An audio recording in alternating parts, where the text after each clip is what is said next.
1954 legendary film makers ആയിട്ടുള്ള Ramu Kariat, P Bhaskaran എന്നിവർ മഹാനായ എഴുത്തുകാരൻ ഉറൂബിന്റെ രചനയിൽ സംവിധാനം ചെയ്ത സിനിമയാണ് നീലക്കുയിൽ.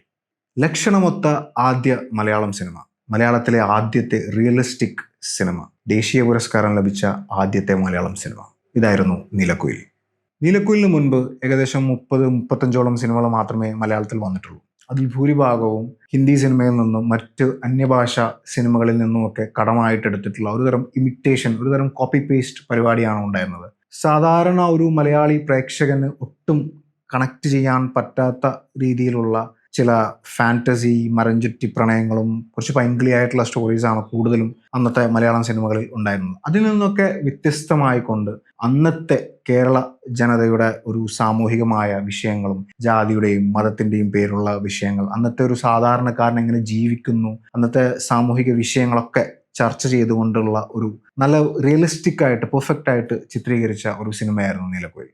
ജാതിയും മതവും മനുഷ്യന്റെ ജീവിതത്തിൽ സൃഷ്ടിക്കുന്ന പല ബൗണ്ടറീസും പല ചട്ടക്കൂടുകളും വിലക്കുകളും ഒക്കെ ഉണ്ട്. ഇത്തരം വിലക്കുകളിലും ചട്ടക്കൂടുകളിലൊക്കെ നിന്നുകൊണ്ട് ചില മനുഷ്യത്വ രഹിതമായ പല കാര്യങ്ങളും മനുഷ്യന് ചെയ്യേണ്ടി വരാറുണ്ട്. അത്തരത്തിലൊരു പ്രവൃത്തി ഒരു മനുഷ്യന് ചെയ്യേണ്ടി വരുന്നതും അതുമായി ബന്ധപ്പെട്ട് അയാൾക്കുണ്ടാവുന്ന കുറ്റബോധങ്ങളും അയാളുടെ മാനസികമായ സംഘർഷങ്ങളും ഒക്കെയാണ് ഈ സിനിമ പറഞ്ഞു പോകുന്ന കഥ. അതിനൊപ്പം തന്നെ ഇത്തരത്തിലുള്ള ചട്ടക്കൂടുകൾ മനുഷ്യരിൽ ഉണ്ടാക്കുന്ന വിദ്വേഷങ്ങളും സാമൂഹികമായ പ്രശ്നങ്ങളും ഒക്കെ ഈ സിനിമ വളരെ ഗംഭീരമായി വിമർശിക്കുകയും തുറന്നു കാണിക്കുകയും ചെയ്യുന്നുണ്ട്. അതിനു മുന്നേ ഇറങ്ങിയിട്ടുള്ള മലയാളം സിനിമകളിൽ ഉണ്ടായിരുന്ന ഓവർ ഡ്രമാറ്റിക് ആയിട്ടുള്ള ആക്ടിംഗ് പെർഫോമൻസസും വളരെ അച്ചടി ഭാഷയിലുള്ള ഡയലോഗ് ഡെലിവറിയും ഒന്നും തന്നെ നീലക്കുയിൽ ഉണ്ടായിരുന്നില്ല. വളരെ സ്വാഭാവികമായ ആക്ടിംഗ് പെർഫോമൻസസും കാണുന്ന ഏതൊരു സാധാരണക്കാരനും റിലേറ്റബിൾ ആയിട്ടുള്ള കണക്ട് ചെയ്യാൻ പറ്റുന്ന രീതിയിലുള്ള ഡയലോഗുകളും പെർഫോമൻസുമായിരുന്നു നീലക്കുയിൽ ഉണ്ടായിരുന്നത്. മഹാനടനായ സത്യൻ, മിസ് കുമാരി, പ്രേമ മേനോൻ, ഒപ്പം ഈ സിനിമയുടെ സംവിധായകനായ പി ഭാസ്കരൻ എന്നിവരാണ് ഈ സിനിമയിൽ പ്രധാന കഥാപാത്രങ്ങളായി അഭിനയിച്ചിട്ടുള്ളത്. വളരെ ഗംഭീരമായ ആക്ടിംഗ് പെർഫോമൻസ്, വളരെ സ്വാഭാവികമായ ആക്ടിംഗ് പെർഫോമൻസ്, നമ്മൾ ഇന്ന് കേൾക്കുന്ന നാച്ചുറൽ ആക്ടിംഗ് എന്നൊക്കെ പറയുന്ന തരത്തിലുള്ള ഏതൊരാൾക്കും സിമ്പിളായി കണക്ട് ചെയ്യാൻ പറ്റുന്ന രീതിയിലാണ് ഇവരെല്ലാവരും ഈ സിനിമയിൽ അഭിനയിച്ചിട്ടുള്ളത്. ഈ സിനിമയിൽ എടുത്തു പറയേണ്ട മറ്റൊരു ഭാഗം ഈ സിനിമയുടെ മ്യൂസിക് കമ്പോസിഷനാണ്. അന്നുവരെ ഉണ്ടായിരുന്ന മലയാളം സിനിമയിലുള്ള പാട്ടുകൾ എന്ന് പറയുന്നത് നേരത്തെ നമ്മൾ പറഞ്ഞ പോലെ തന്നെ അന്യഭാഷകളിൽ നിന്നും കടമെടുത്തിട്ടുള്ള പാട്ടുകളും കമ്പോസിഷൻസും ചെറിയ ചെറിയ മാറ്റങ്ങൾ വരുത്തിയിട്ടുള്ള കോപ്പി പേസ്റ്റ് ഐഡിയാസ് തന്നെയായിരുന്നു അതുവരെ ഉണ്ടായിരുന്ന പാട്ടുകളൊക്കെ. പക്ഷേ ഈ ഒരു സിനിമയിലായിരിക്കാം നമുക്ക് സ്വന്തമായി, മലയാളത്തിന് സ്വന്തമായ ഒരു സ്റ്റൈൽ,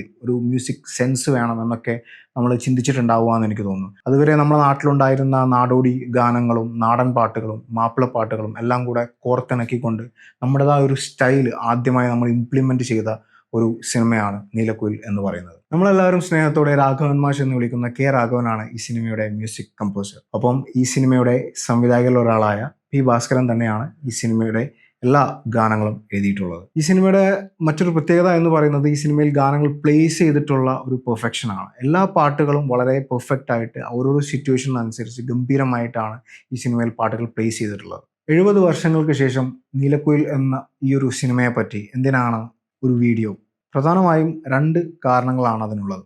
നീലക്കുയിൽ ഇറങ്ങിയിട്ട് ഇന്നേക്ക് 70 വർഷം തികയുന്ന ഈ സമയത്ത് ഇന്ന് എമ്പുരാനിലും ബസൂക്കയിലും ഒക്കെ എത്തി നിൽക്കുന്ന മലയാള സിനിമ ടെക്നിക്കലി ഫിലിം മേക്കിങ്ങിൽ നമ്മൾ ഒരുപാട് മുന്നോട്ട് പോയി. നമ്മുടെ കയ്യിൽ നല്ല സിനിമറ്റോഗ്രാഫേഴ്സ് ഉണ്ട്, നല്ല ഡയറക്ടേഴ്സ് ഉണ്ട്, ഹൈ ലെവൽ പെർഫോമിംഗ് ആക്ടേഴ്സ് ഉണ്ട്. എന്നാൽ ആശയപരമായി നമ്മൾ മലയാള സിനിമ പുറകോട്ടാണോ പോകുന്നത് എന്നുള്ള ഒരു സംശയം, ഒരു സിനിമാ പ്രേമി എന്നുള്ള എൻ്റെ ഒരു നിരീക്ഷണമാണത്. ഒരുമാതിരി തട്ടിക്കൂട്ട് കാമ്പില്ലാത്ത കഥകളും അതിൽ കുറച്ച് പാട്ടുകൾ കുത്തിക്കയറ്റി സോഷ്യൽ മീഡിയ ഹൈ ലെവൽ പ്രൊമോഷൻസും തള്ളുകളും ഒക്കെ കാണിച്ചുകൊണ്ട് ആളുകളെ തിയേറ്ററിലേക്ക് കയറ്റി പറ്റിക്കുന്ന ഒരു ബിസിനസ് മാത്രമായോ നമ്മുടെ മലയാളം സിനിമ എന്നുള്ള ഒരു സംശയം, അതാണ് ഒരു കാരണം. രണ്ടാമത്തെ കാരണം എന്ന് പറയുന്നത് നീലക്കുയിൽ എന്ന് പറയുന്ന സിനിമ മുന്നോട്ട് വെക്കുന്ന ഒരു സോഷ്യൽ മെസ്സേജ്, ജാതിപരമായും മതപരമായും ഒക്കെ ഇപ്പോഴും അതിന് മുകളിലേക്ക് ചിന്തിക്കാൻ ഒരു മനുഷ്യൻ അല്ലെങ്കിൽ മനുഷ്യത്വം എന്ന് പറയുന്ന ഒരു സിറ്റുവേഷനിലേക്ക് ചിന്തിക്കാൻ ഇന്നും നമുക്ക് സാധിച്ചിട്ടില്ല എന്ന് പറയുന്നത് തന്നെയാണ് സത്യം. 70 വർഷം മുന്നേ അവർ പറഞ്ഞു വെച്ച ആ ഒരു സംഭവത്തിൽ നിന്നും നമുക്ക് വലിയ മാറ്റങ്ങളൊന്നും വലിയൊരു നമ്മൾ പറയുന്ന മാറ്റങ്ങളൊന്നും നമുക്ക് സംഭവിച്ചിട്ടില്ല എന്നുള്ളതാണ് സത്യം. കാര്യം നമുക്ക് 100% ലിറ്ററസിയും നവോത്ഥാന കേരളവും ജൻസിയും പൂക്കിയും ഒക്കെയാണ് നമ്മളെങ്കിലും നമ്മളൊരു ആത്മപരിശോധന നടത്തുകയാണെങ്കിൽ നമ്മളിലേക്ക് തന്നെ ഒന്ന് തിരിഞ്ഞു നോക്കുകയാണെന്നുണ്ടെങ്കിൽ നമ്മൾ ഒരുപാട് പിന്നിൽ തന്നെയാണ് ഇപ്പോഴും ഉള്ളത്. നീലക്കുയിലിൽ പറഞ്ഞു വെച്ചിട്ടുള്ള ജാതിയെയും മതത്തെയും സമുദായത്തെയൊക്കെ ഭയന്ന് സ്വന്തം ഇഷ്ടങ്ങളും ആഗ്രഹങ്ങളും ഒക്കെ മാറ്റിവെച്ച് കഷ്ടപ്പാടും ദുരിതവും അനുഭവിച്ച് ജീവിക്കുന്ന ആ നായകനും ആ നായികയും ഒക്കെ തന്നെയാണ് നമ്മളെല്ലാവരും ഇന്നും. തീർച്ചയായും നമ്മളെല്ലാവരും കണ്ടിരിക്കേണ്ട, ചിന്തിക്കേണ്ട, ചർച്ച ചെയ്യേണ്ട ഒരു സിനിമയാണ്. ഒരുപാട് ഫിലോസഫിക്കൽ തോട്ട്സ് ഒക്കെ നമുക്ക് തരുന്ന ഒരു സിനിമയാണ് നീലക്കുയിൽ എന്ന് പറയുന്നത്. ഈ സിനിമ യൂട്യൂബിൽ അവൈലബിൾ ആണ്. ഈ സിനിമയുടെ യൂട്യൂബ് ലിങ്ക് നമ്മുടെ ഡിസ്ക്രിപ്ഷനിലുണ്ടാവും. തീർച്ചയായും കാണാൻ താല്പര്യമുള്ളവർ കാണാം.